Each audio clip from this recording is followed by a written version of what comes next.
الحمد لله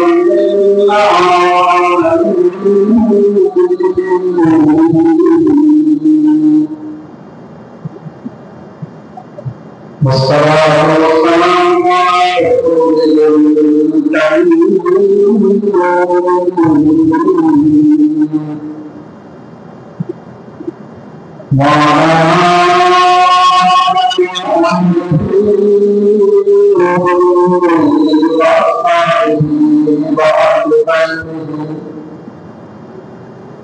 وأزواجه وأوليائه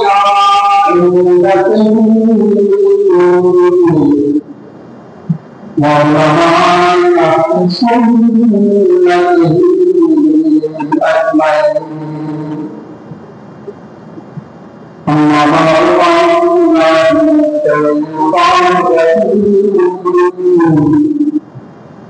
بسم الله الرحمن الرحيم إن ربك واسع المغفرة صدق الله العظيم وصدق رسوله الكريم الأمين قال الله تعالى في شأن مخبرا وآمرا إن الله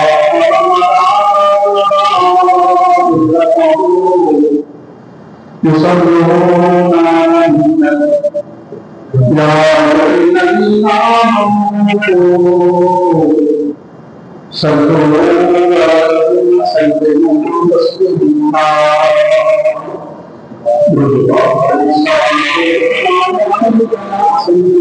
يا رسول الله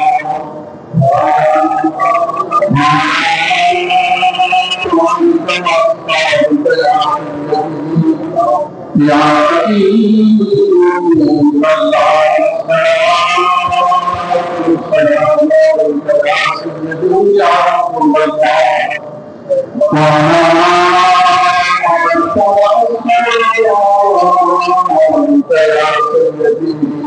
يا خاتم النبيين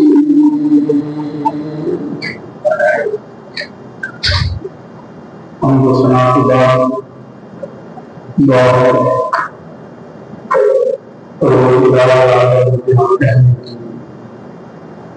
آپ کو سن کر عمل کی توفیق عطا فرمائے الحمدللہ ثم الحمدللہ وقصدی تعالی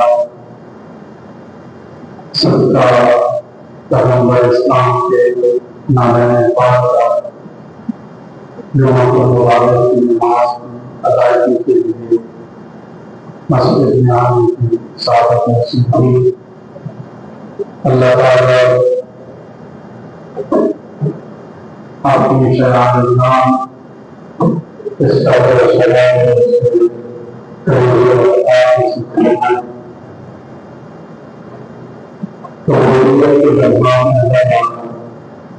ہمارے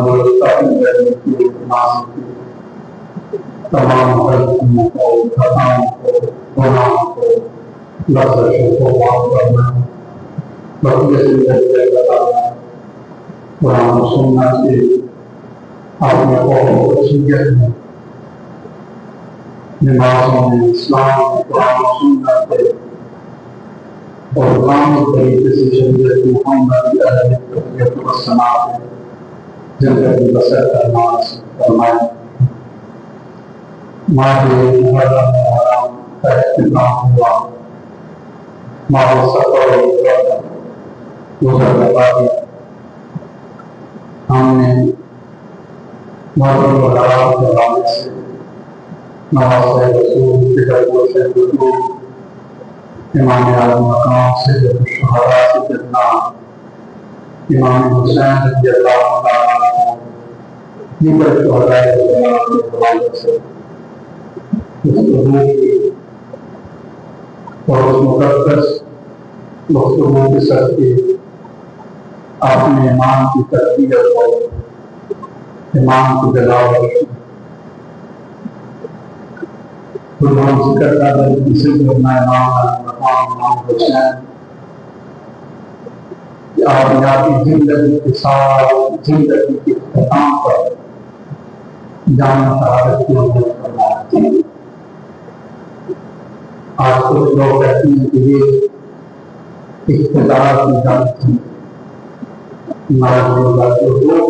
کے درمیان لڑی تھی۔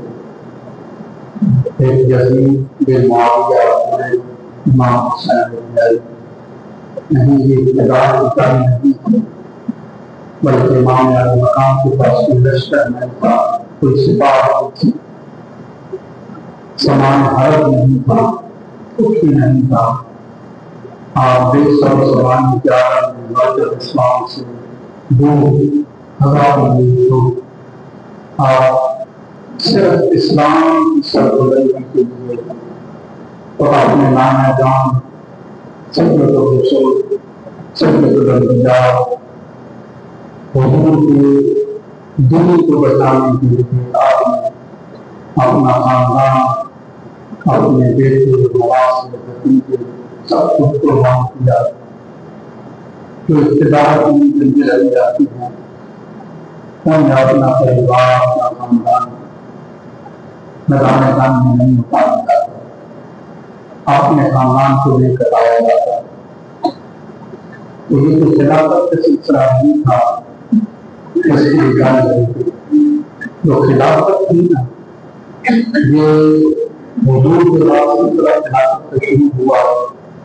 پہلے خلیفہ سیدنا صدیق اکبر، پھر سیدنا فاروق اعظم، پھر حضرت سیدنا عثمان غنی ذوالنورین رضی اللہ تعالیٰ عنہ، اور اس کے بعد پھر سیدنا علی بن مرتضیٰ مولا کائنات رضی اللہ تعالیٰ کریم، اور اس کے بعد جا کر حضرت امام حسن مجتبیٰ رضی اللہ تعالیٰ عنہ کا جو خلافت کا سلسلہ تھا جس میں روحانی اور سیاسی خلافت ایک ہی ہے۔ یہ سلسلہ سیدنا صدیق اکبر سے چلا اور حضرت امام حسن مجتبیٰ کو ختم ہوا۔ یعنی جہاں پر خلافت روحانی اور سیاسی ایک ہی بادشاہ ہوتا تھا جو دین کے کام بھی کرتا تھا اور دنیا کے کام بھی کرتا تھا۔ تخت و تاج پر بھی بیٹھ کرنا جیسے حضور کے جاتے تھے، یہ بات سیدنا صدیق اکبر کی تھی کہ آپ جو ہے وہ سیاسی کام بھی کرتے تھے، زمان حکومت آپ کے ہاتھ میں تھا، اور پھر منبر رسول پر آپ خطبہ بھی دیتے اور مصلی رسول پر آپ نماز بھی پڑھاتے تھے۔ تو یہ جو سلسلہ تھا خلافت کا جس میں روحانی اور سیاسی ایک ہی خلافت تھی، یہ سیدنا امام حسن مجتبیٰ رضی اللہ تعالیٰ تک یہ سلسلہ چلا۔ اس کے بعد جا کر کے خلافت دو حصوں میں تقسیم ہو گئی، ایک سیاسی خلافت، سیاسی خلیفہ ہو گیا اور روحانی خلیفہ علیحدہ ہو گیا۔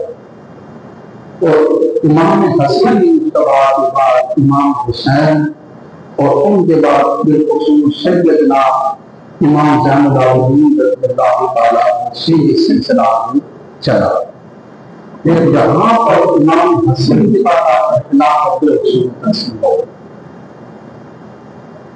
سیاسی خلیفہ بن گئے جن کے ہاتھ میں تخت و تاج کا حکومت تھی، اور جو دین، اسلام، قرآن و سنت، دین کی نشر و اشاعت، دین کی تبلیغ، ایک روحانی جو سلسلہ تھا پھر وہ علیحدہ ہو گیا۔ پہلے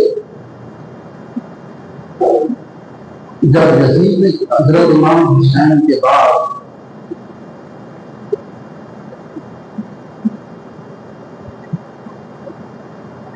یزید 4 سال تک حکومت پہ رہا۔ اس کے بعد پھر اس کا بیٹا آیا، اللہ کی دنیا سے واصل کرنا ہوا، اس کا بیٹا انتہائی پرہیزگار تھا، یزید کا انتہائی پارا ساتھی، ہر وقت اللہ کا ذکر کرتا، لوگوں نے اس کو زبردستی یزید کے تخت پہ بٹھایا، 40 دن تک مجبور یزید کا بیٹا تخت پہ بیٹھا، پھر اس کو ٹھوکر ماری تو چلا گیا۔ اس نے کہا مجھے یہاں سے خون رسول کی بہت۔ یزید کا بیٹا کہتا تھا کہ میں اپنے باپ کو اسلامی نہیں سمجھتا تھا کہ وہ اس تخت پہ بیٹھا۔ صرف 40 دن یزید کا بیٹا اپنی مدد بیٹھا، لوگوں نے جو اس کی مشیر کو وزراء، بڑے بڑے ریاستوں کے سلطنتوں کے گورنر نے زبردستی یزید کے بیٹے کو وہاں پر اٹھایا۔ 40 دن کے بعد فوراً مار کر یزید کا بیٹا ہمیشہ کے لیے روک ہو گیا۔ اس کے بعد مکہ المکرمہ، مدینہ طیبہ اور حجاز کے کچھ علاقوں پر حضرت عبداللہ بن زبیر رضی اللہ تعالیٰ عنہ صحابی رسول کی حکومت تھی۔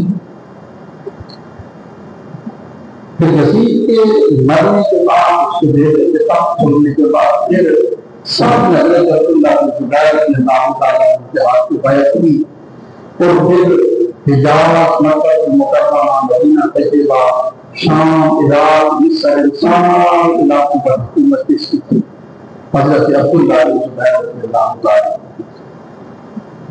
پھر وہاں سے مروان بن حکم نے سازش کی، اور یہ بڑا سخت تھا، بڑا ظالم تھا، بڑا چلاک تھا، بدماش اور بدتماش قسم کا آدمی تھا، شریعت اسلام کی دھجیاں اڑانے والا تھا۔ امام حسین کو کربلا کے سلطانے میں کسی کا ہاتھ تھا، مدینہ طیبہ سے نکالنے میں۔ اس نے پھر سازش کر کے مصر اور عراق کے علاقوں کی حکومت قائم کر اپنا تسلط قائم کر، اور پھر اس کے بعد اس کا بیٹا ابو مالک بن مروان حکومت پہ رہا۔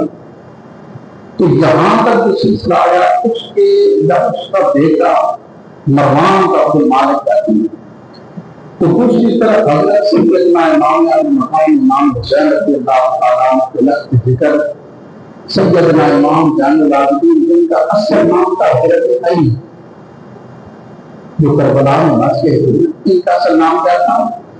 حضرت علی اوسط ان کا نام تھا، ان کو کہتے تھے حضرت علی اوسط۔ جب یہ کربلا میں بات رہی تھی، یہ اللہ کی شان تھی کہ آپ کو تلوار لے کر جب دشمن گلکار امام حسین رہ رہے تھے، اس وقت اب سخت علی جو بیمار تھی، 3 سال کی آپ کی عمر تھی۔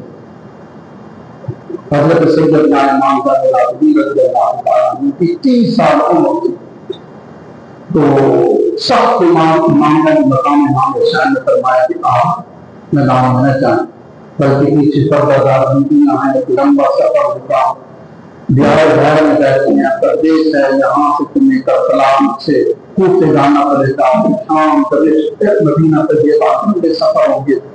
تو امام علی مقام نے امام زین العابدین کو اجازت نہیں دی کربلا میں جانے کی۔ اب امام زین العابدین رضی اللہ تعالیٰ عنہ امام حسین کی شہادت کے بعد پھر آپ نے وہ سارا قافلہ لیا، کوفے میں گئے تھے زیاد کے دربار میں، پھر وہ قافلہ قوم علیہ السلام کو زندگی میں ذکر ہوا، دمشق میں ملک شام میں یزید کے دربار میں پیش ہوا، راستے کی صحبتیں، ہزاروں میل کی مسافت، پیدل سفر تھے، کیا کچھ نہیں تھا، اونٹوں کی ننگی اونٹوں کے سفر تھے۔ تو امام زین العابدین رضی اللہ تعالیٰ عنہ پھر مدینہ طیبہ واپس تشریف لائے۔ اب مد مقابل میں مروان کو بیٹا گورنر، تو آپ نے صرف تھوڑی سی تعریف بتائی تھی کہ خلافت روحانی اور سیاسی جو خلافت تھی، یہ سیدنا صدیق اکبر سے لے کر امام حسن مجتبیٰ تک چلی۔ امام حسن مجتبیٰ کے بعد پھر خلافت دو حصوں میں تقسیم ہو گئی۔ پھر بادشاہ کی سیاسی خلافت تھی وہ علیحدہ تھی، روحانی سیاست علیحدہ، روحانی خلیفہ علیحدہ بن گیا اور سیاسی خلیفہ اور بادشاہ علیحدہ بن گیا۔ یہ یاد رکھ کے تھوڑا سا تاریخ سے بھی یا ایک آگاہی دی جائے۔ امام جان العابدین رضی اللہ تعالیٰ آپ جب کربلا میں گئے نا تو آپ کی تقریباً 30 سال 35 سال تک کی عمر ملتی ہے. 3 سال آپ نے حضرت مولا علی کی صحبت پائی. حضرت امام جان العابدین نے ابھی 3 سال کی تھے عمر میں حضرت مولا علی کرم اللہ تعالیٰ عنہ کو کوفے کی مسجد میں شہید کر دیا گیا. اس وقت حضرت امام جان العابدین کی عمر مبارک کی تھی 3 سال کی. تو 3 سال آپ نے اپنے دادا جان کی صحبت اختیار کی تھی. 30 سال کی عمر تھی یعنی 32-33 سال کی جب آپ کربلا میں گئے اور جب کربلا میں تشریف لے گئے تو آپ کی داڑھی تھوڑی سی یہ تھوڑی پر تھی. سچی داڑھی ویسے بھی ہوتی ہے نا جو انسان نہیں کرتا تو اس کی اتنی تیزی سے نہیں بڑھتی. نہ اس کا ہاتھ بڑھتا ہے اور نہ ہی داڑھی پھیلتی ہے جو کٹاتے نہیں ہیں جس ہم کہتے ہیں سچی داڑھی. امام جان العابدین رضی اللہ تعالیٰ عنہ کی داڑھی جو تھی وہ صرف تھوڑی پر تھی. 32-33 سال کیا وہ ہوتی ہے. تو جب آپ کربلا میں گئے کربلا سے آپ واپس تشریف لائے اپنی سواری کے سوار کے گھوڑے سے موٹا موٹا قافلہ آپ کے ساتھ تھا. اہل بیت کی خواتین سید مولانا سیدہ شاہبانو دیگر ساتھ. تو جو مدینے میں داخل ہوا روزے رسول کی طرف جا رہے تھے تو آگے حضرت سیدنا علی بن مرتضیٰ کی ایک روزہ محترمہ ابھی تک حیات تھی زندہ تھی. ان کی جو ہی نظر پڑی نا کیونکہ امام جان العابدین کی داڑھی سفید ہو چکی تھی. چند مہینے کربلا میں گئے واپس پلٹ کے آئے سیاہ داڑھی کی تھوڑی پر وہ سفید ہو چکی تھی پوری سفید. تو جو ہی روزے رسول کی جانب بڑھ رہے تھے تو آگے سیدنا علی بن مرتضیٰ کی زوجہ کھڑی تھی ابھی زندہ تھی. ان کی نظر پڑی تو جھٹ سے نہ پہچان نہ سکی اور اپنا چہرہ پھیر کر آگے کپڑا کاٹ دیا. تو سیدنا امام جان العابدین نے عرض کی کہ دادی جان یہ پوتے سے کب سے پردہ شروع ہو گیا. تو آواز بچار کر کہا کہ انت جان العابدین کہ تم جان العابدین ہو. کہا میں وہی ہوں. چند مہینے پہلے تم کربلا میں گئے تمہاری داڑھی تھوڑی سی تھی تو ساری سیاہ تھی سفید ہو چکی ہے. تو کہا کہ ماں جی جو قیامت پوچھتی میں نے کربلا میں دیکھی ہے نا اگر تم دیکھ لیتی تو تم یہاں پہ کھڑی نہ ہوتی. امام جان العابدین رضی اللہ تعالیٰ اصل زندگی یہاں سے کربلا کے بعد کی شروع ہوتی ہے. وہ کربلا کے بعد کی زندگی ہے. امام حسین نے جام شہادت موت کیوں فرمایا؟ کس لیے آپ نے اپنا سارا خاندان کٹوا دیا تھا؟ کہ وہ ایک روحانی سلسلہ تھا وہ یہاں سے شروع ہوتا ہے. امام جان العابدین تشریف لائے مدینہ تشریف آئے. اب جو مقصد حسین تھا جس کے لیے شہادت دی تھی آپ نے اس پہ کام شروع کر دیا. آپ مدینہ طیبہ چھوڑ دیا شہر کے باہر تشریف لے گئے اور باہر جا کر آپ نے اپنے ڈیرا لگایا مکان بنوایا. اب بھی دیکھیں نا یہ جو عمرے پہ جاتے ہیں ہمارے بھائی عثمان صاحب گئے ہیں 2 دن پہلے آئے وہاں مدینہ طیبہ میں جتنی بھی شاعر اسلام تھی نا زیارات کی وہ سب مٹا دی.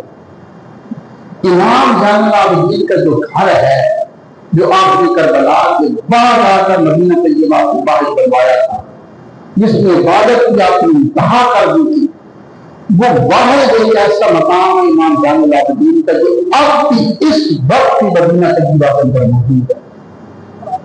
بڑی بڑی ہیوی قسم کی مشینری وہاں پہ آئی لیکن اس کو گرانے کے لیے جب شاعر اسلام اہل عرب میں اہل سعود میں بتانا چاہے جنت البقیع جنت المعلا میں صحابہ کے قبور کے حضور کی امی کی قبر انور سے شہداء کی قبروں کو بلڈوزر سے دیے گئے ختم کر دیے گئے. تو اس مقام کو بھی مٹانا چاہا لیکن جتنی مشینری آتی یہاں پہ آ کے رک جاتی کام کرنا چھوڑ. یہ واحد امام جان العابدین کا گھر ہے جو اب بھی اس مکی شہر مدینہ کے اندر موجود ہے اور لوگ اس کی زیارت کی آتے ہیں.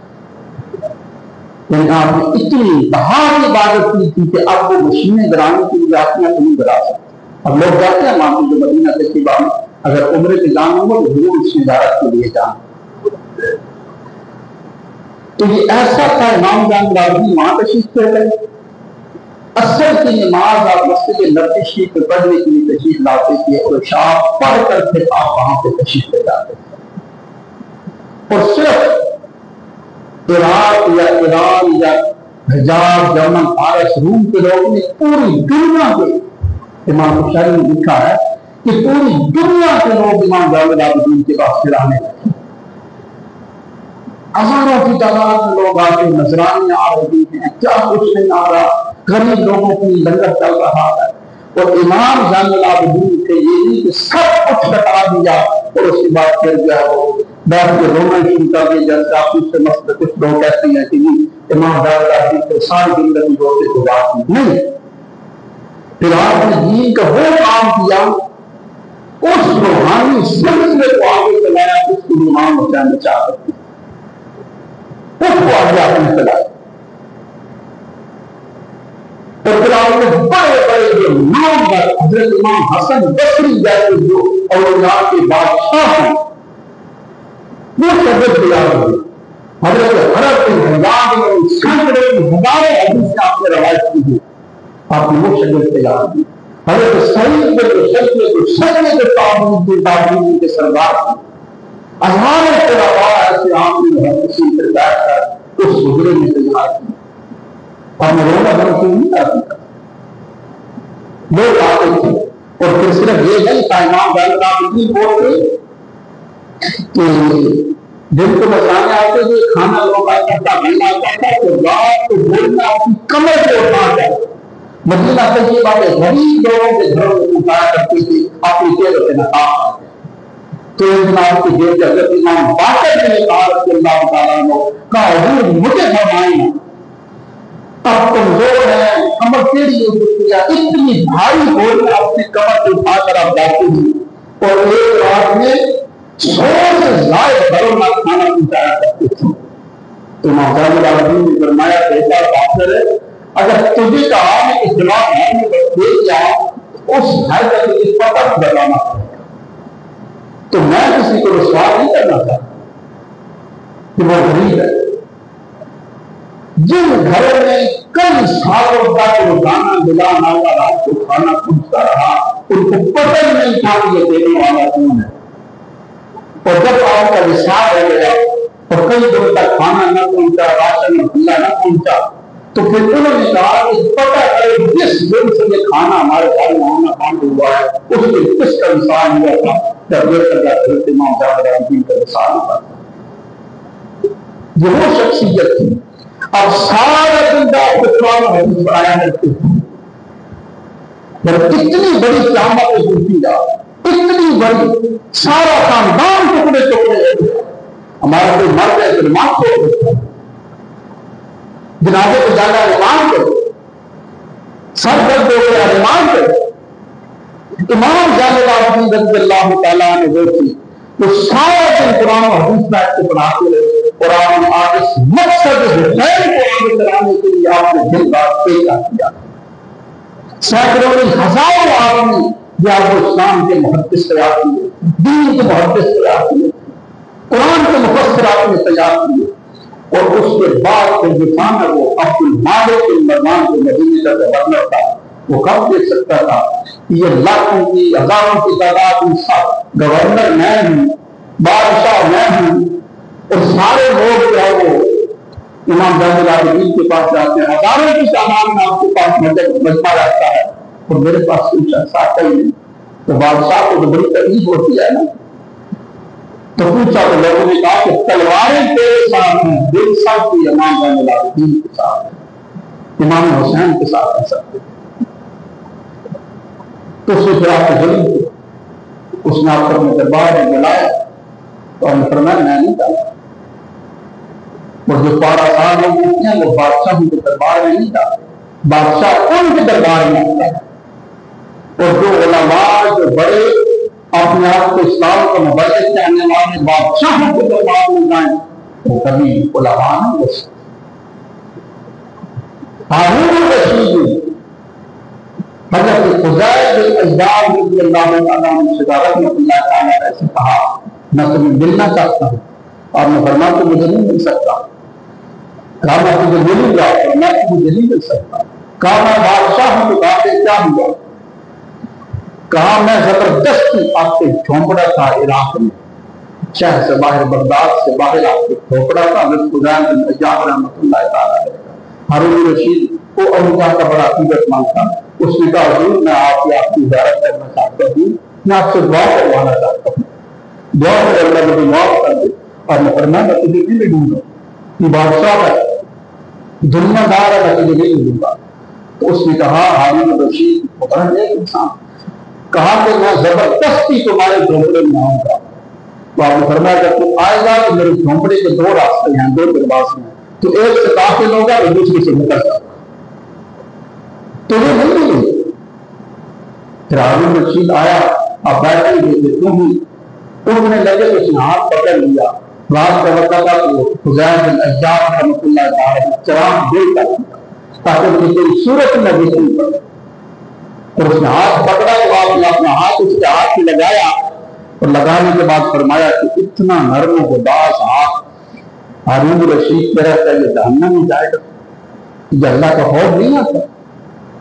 تو دنیا دار جو ہوتے ہیں علماء وہ بادشاہوں کے درباروں میں جاتے ہیں، تو سچے علماء ہیں دین کا کام کرنے والے دیندار، وہ کبھی کبھی دنیا داروں کے دفتروں میں آفس میں ان کے درباروں میں جاتے ہوئے دکھائی۔ تو گورنر نے کہا امام زین العابدین سے کہ تمہیں میرے دربار میں آنا پڑے گا، فرمایا یہ تیری بھول ہے، میں کبھی نہیں آتا۔ تو اس نے سپاہیوں کو بھیجا، فرمایا کہ زنجیروں میں جکڑ کر ان کو لایا، زنجیروں میں جکڑ کر۔ تو ایک تو کربلا میں جب امام زین العابدین کو زنجیروں میں جکڑا گیا تھا، پاؤں میں بیڑیاں، زنجیریں، ہتھکڑیاں، گلے میں بیڑیاں، دوبارہ اس کے بعد پھر آپ کے زنجیروں میں جکڑا گیا تھا، اور یہ مدینے کے گورنر الملک کے درمیان آپ کو کیا تھا، اور بیٹھے ہوئے تھے، ہزاروں کی تعداد میں لوگ تھے، اور عبد المالک مروان کے سپاہی آئے، زنجیروں میں جکڑا، ہتھکڑیاں، بیڑیاں ہیں، گلے میں، وہ لے کر جا رہے ہیں۔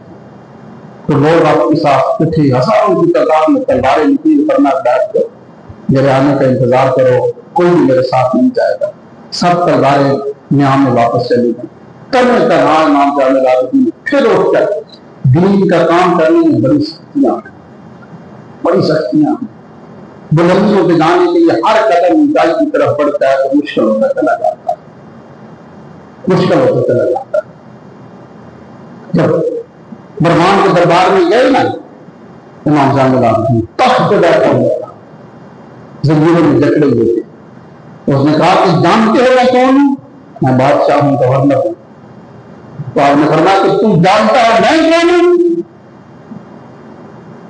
اور تو نے مجھے زنجیروں میں جکڑ کر کے کیا سمجھا کہ میں نے آپ کو گرفتار نہیں؟ آپ نے ایک دفعہ کہا اللہ، ایک دفعہ کہا تو ساری زنجیریں ٹوٹ کے زمین پہ کام، فرمایا کہ طاقت اس نے ہمیں دی ہے، لیکن جب کہتا ہے استعمال نہیں کرتے، جب کہتا ہے استعمال کرتے۔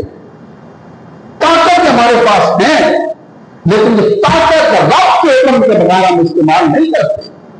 اللہ کہا تو ساری زنجیریں ٹوٹ کے زمین پہ جاتی، اللہ نے آپ کو بڑی طاقت ہے۔ اور امام زین العابدین وہ تھے رضی اللہ تعالیٰ عنہ، تو ایک دفعہ بیٹھی تھی مروان کے نقل کے سامنے، یہ اس کا بیٹا عبد المالک مدینے کا گورنر، یہ بڑا سخت ویر تھا، یہ بڑا گندا سودا چلاتا تھا، اور جو بزرگ صحابہ تھے یا سفید ریش دار ہوتے تھے ان کو ایڑی دینے سے باہر نہیں آتا تھا، ٹھوکر مارتا وہ زمین سے گر جاتے۔ جب پیسے کی فکر ہو رہا انسان اللہ کے دربار سے دور ہو جائے اور ظلم میں گناہ کیا دل دل میں دھنستا چلا جائے، تو جب تک وہ گناہ نہیں کرتا اس سے دل کو سکون نہیں آتا۔ جن دنوں کو حرام لگے آئے تو وہ کروڑوں کے اربوں میں اکٹھا ڈالے تو ان کو سکون نہیں آتا۔ سب کے سامنے حالات بھوک سے پیٹ لاتا ہے۔ تو وہ مدینے کا گورنر بڑا ظالم تھا، بڑا ظلم کرتا تھا، اس کے ہاتھ میں ڈنڈا رہتا تھا، تو بزرگ دیکھتا ان کو مارتا، وہ گزر رہا ہوتا تھا، سفید ریچھ کو یعنی جو گرا دیتا تھا، لوگوں غریب لوگوں کے مال ہتھیا لیتا، وہ تڑپتے فریاد کرتے روکتے، وہ خوش ہوتا ہنستا تھا۔ اس میں غریب کا مال اکٹھا تھا، ایک غریب تھا، اس کو کچھ مال تھا، اس نے قبضہ کر دیا۔ وہ غریب جب اس نے کہا میں غریب ہوں، میرے بچے ہیں، واپس کر دے، واپس ہنسنے لگا، کہا جا چلا جا کے نہیں ملے گا۔ تو وہ غریب سیدھا امام جان العابدین کے پاس گیا، کہا حضور میں غریب آدمی، تھوڑا سا میرے پاس مال تھا، میں کام کرتا تھا، تو گورنر لا کے وہ سارا مال مجھ سے لے لیا ہے، گیا ہوں، آگے تو ہنستا ہے، مارتا ہے، پیٹتا ہے، دربار سے نکال دیا، کیا کروں؟ امام جان العابدین نے جب سنا یک لخت آپ اٹھے اپنے مسلح سے، اپنا صاحب تھا وہ ہاتھ میں لیا، فرمایا چل میرے ساتھ، تیرا معلوم دیکھو وہ اتنا بدماش ہے۔ آپ سیدھے اس کے دربار میں گئے، مروان جو کا بیٹا عبد المالک بیٹھا ہوا تھا تخت پہ، امام جان العابدین جب وہاں پہ پہنچتے ہیں نا، جب وہاں پہ پہنچے تو سیدھا اس کے سامنے جا کے کھڑے ہو گئے، تو کہا کہ تم جانتا ہے میں کون ہوں؟ آگے چپ، کہا تو کون ہے؟ آپ نے فرمایا انا ابن حسین ابن علی، میں حسین ابن علی کا بیٹا ہوں۔ جب اتنا کہا تو پورے سال کی مائی کو سلسلہ طاری ہو گئے، کب تک طاری ہو گئے، بادشاہ تخت سے اٹھا امام جان العابدین کے قدموں پہ آ گیا، جتنے لوگ تھے وہ کانپ رہے ہیں سب۔ اس نے کہا حضور کیا چاہتے ہیں؟ تو کہا کہ واپس کر اس غریب کا مال۔ تو اس نے اسی وقت سارا مال اٹھایا، اس کو واپس کر دیا۔ آپ چلے گئے، جو بادشاہ کے جو وزراء کے پاس رہنے والے وہ شاملی تھے، انہوں نے کہا کہ تو بڑا بدماش بنا پھرتا ہے۔ وہ اکیلے ایک بوڑھا آیا اور ایک دفعہ کہا تو پھر قدموں پہ جا کے کہا تم جانتے نہیں کہ جو میرے ساتھ ہوا، اگر میں نہ اٹھتا تو پورا محل میرے اوپر گرتا۔ جو وہ طاقت میں تھی جو اللہ نے حضرت نے کہا تھی۔ اور پھر ایک دفعہ مکہ المکرمہ کے اندر ایک جب حج کا موسم تھا، لوگ حج کر رہے تھے، طواف کعبہ چل رہا تھا، تو اس وقت یہ مدینے کا گورنر عبد الملک بن مروان بھی جو تھا یہ بھی وہاں پہ موجود تھا، جس کی مکے کا جس کی حکومت تھی یہ وہاں پر موجود تھا۔ تو وہاں پہ ایک امیر زادی، ایک دولت مند انسان کی جو بیوی تھی نا، وہ آئی اور لوگوں پہ ظلم کرنے لگی، کسی کو مارنے لگی، کچھ کرنے لگی، راستے روکنے لگی، مال اٹھانے لگی، مارتی پیٹتی، بڑی سخت ظلم کرتی تھی۔ تو جب اس کا طواف شروع ہوا نا اس امیر زادی کا، اس کے ساتھ غلام تھے، غنڈے تھے، اس نے کہا کہ میں طواف کروں گی تو پھر کوئی اور طواف نہیں کرے گا، اور جو تمہیں طواف کرتا نظر آئے اس کے ڈنڈوں سے مار کر یہاں سے نکال دے شہر حرم سے۔ تو جب امیر زادی طواف شروع کیا نا، جس کو پیسے کی پھٹ پڑی ہوئی تھی، جب طواف کرتے کرتے حضرت اسود کو بوسہ دیا تو حضرت اسود اس کو پکڑ لیا، چمٹ کی حضرت اسود کے ساتھ، لاکھ کوشش کی گئی کہ اس کو پڑھا لیا جائے، لیکن حضرت اسود کے ساتھ اس کا چہرہ چمٹ گیا، دونوں ہاتھ چمٹ گئے۔ تو لوگ اس کا جو خامن تھا وہ اپنے مالک کے پاس گیا، بادشاہ کے پاس، کہا تو بادشاہ ہے، تیری بڑی طاقت ہے، لشکر ہے، سپاہ سب کچھ ہے، تیرے پاس بڑی سپاہ ہے، میری بیوی کو چھڑا دو۔ اس نے کہا تیری بیوی کا کوئی بھی نہیں چھڑا سکتا، ہاں اگر چاہتا ہے نا تیری بیوی کو چھڑا دے تو جا امام جان العابدین کے پاس چلا جا، واحد ایک وہ شخصیت ہے جو چھڑا سکتی ہے، اس کے علاوہ کوئی نہیں۔ آپ اپنے حجرے میں تشریف فرما کے مکہ کے مکرمہ میں، تو وہ آپ کے پاس گئے کہ حضور امیر ذاتی ہے، اس کو پیسے کی پھیٹ ہے، بڑی سخت میر ہے، ظالم ہے، ظلم کر رہی تھی، طواف کر رہی تھی، تو اس پر حضرت کو پکڑ لیا، حضور کرم فرمائیں کہ اس کو آئیں اور اس کو سزا سمجھاتا۔ تو آپ تشریف لائے اور جب دیکھا تو وہ اس کا چہرہ حضرت کے ساتھ چمٹا ہوا ہے، ہاتھ چمٹے تڑپ رہی ہے۔ تو آپ نے فرمایا کہ سچی توبہ کرتی ہے؟ اس نے کہا سچی توبہ کرتی ہوں۔ تو آپ نے فرمایا اللہ، اتنا کہا تو زور سے پیچھے جا دی اور حضرت نے چھوڑ دیا۔ یہ وہ قوتیں تھیں، یہ وہ طاقتیں تھیں جو اللہ نے اللہ کے آدھار کو عطا فرمائی تھی۔ تو حضرت امام جان العابدین امام حسین کی شہادت کے بعد پھر امام حسین کے مقصد حسین کو آگے دنیا تک پہنچانے کے لیے خلافت کا سلسلہ ختم ہو گیا، لیکن یہ جو آگے اس کے خلاف روحانی خلافت کا سلسلہ تھا، یہ آگے آج تک کا دور قیامت تک چلتا رہے گا، اور یہ نظام آگے بزرگان دین ہاتھوں سے ہوتا چل رہا ہے، ابھی تک ہے، اور قیامت کے تک ایمان حسین کا روحانی سلسلہ چلتا رہے گا۔ اللہ کی عمل کی توفیق عطا فرمائے۔ سنت